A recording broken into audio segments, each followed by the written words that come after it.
Structure in music is all about how a piece of music is built up from smaller chunks into a larger composition. And without a sensible structure in your piece of music, a piece will sound random and disorganized. So it's really important. Now, when you're creating or composing a piece of music, you need to hold two things in balance. The first is repetition. Now, composers use repetition to make something memorable. The more you repeat something, an idea, a phrase, a melody or harmony or something like that, the more you repeat it, the more it's going to get stuck into somebody's mind and the more they're going to know it. But the problem with repeating over and over again is something will get boring. So the other thing to keep it in balance with is variation. So you have to vary things. You vary the melodies, you vary harmony, dynamics, all of the different elements. You have to vary them to keep things interesting. But you don't want too much variation either, because too much variation and things start to sound random. And what you want to do is keep these two things in balance, enough repetition for something to be memorable, whilst keeping it interesting as well with enough variation. And you organize all of that into form, into a structure, okay? And I'm going to talk to you about some structures that have kind of evolved over time, over hundreds of years, and they're structures that we still use today to create an organization to our music, okay? So the forms I'm going to talk to you about are binary form, ternary form, rondo form, sonata form, and song form, okay? So, starting with binary form, this was a very early form of structure used throughout the Renaissance, Baroque era.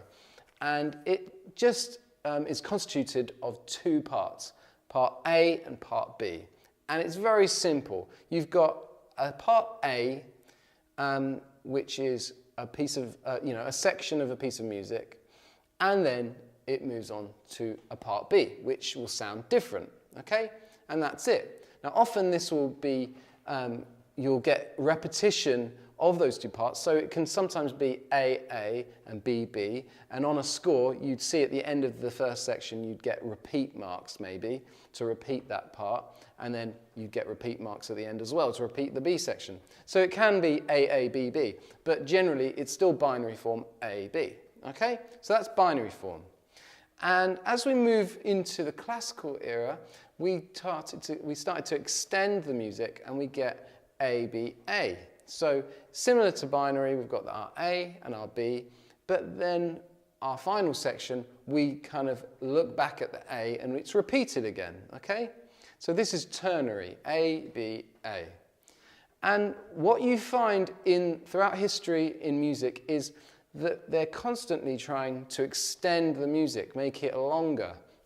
And so what we get in kind of really established in the classical era is sonata form. And this is a long form. It can go up to 10, 15 minutes long of music where you've got it looks very similar to ternary, A, B, A, but it's much, much bigger usually. And within each section, you'll have an internal structure itself. So it starts off with our exposition section. And this really, it's like it sounds, it exposes the material that the composer is going to use throughout the piece. So in the exposition, you'll normally have a couple of themes, a theme A and a theme B. That will be the internal structure of the exposition, okay? So a couple of melodies in there, and that might be repeated itself. Okay, after the exposition, after you've exposed the material and introduced it, you'll have the development section in the middle. And this section takes the material from the exposition and it develops it. It experiments with taking it and playing it in new tonalities, playing it in new textures and things like that, giving us the variation that we need. And then at the end, we'll have a recapitulation. And this will take us back to the exposition and the themes that we heard there in their original form, but it might actually develop things as well. So we've got our three sections: exposition, which is the introduction, and then developing that material, and then taking us back to where we originated.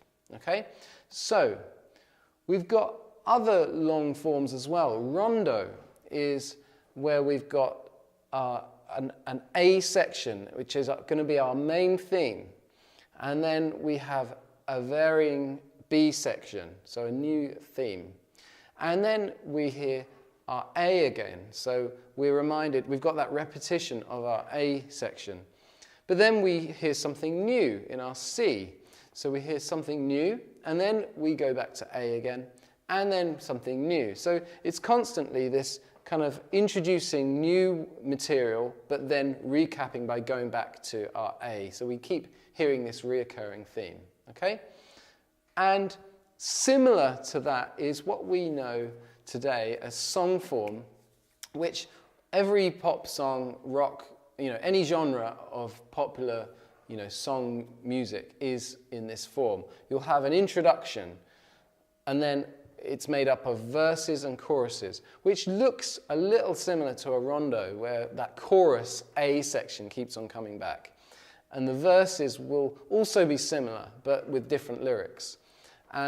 We'll have a middle eight, which is a section about 3/4 of the way through, which creates a bit of variation for us, because we've already heard this repeating verse, chorus, and we need something new by that point. But then it will go back to the chorus at the end, and it'll often repeat the chorus, play it in a different key, or we'll have a coda, which is like a little you might call it an outro. Okay, a coda is just a part at the end to finish everything off. Okay, so that's structure generally. So how do we describe structure of a piece of music?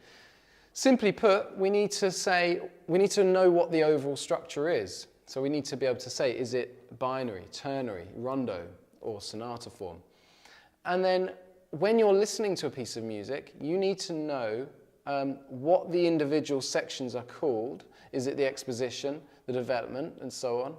And when listening, you need to know what section you're actually listening to at that moment. You need to recognize it. So if we're describing our set works in an exam, you really need to learn them and listen to them a lot. So if you hear it in an exam, you'll be able to recognize, that's the chorus, or that's the exposition, okay? It's really important.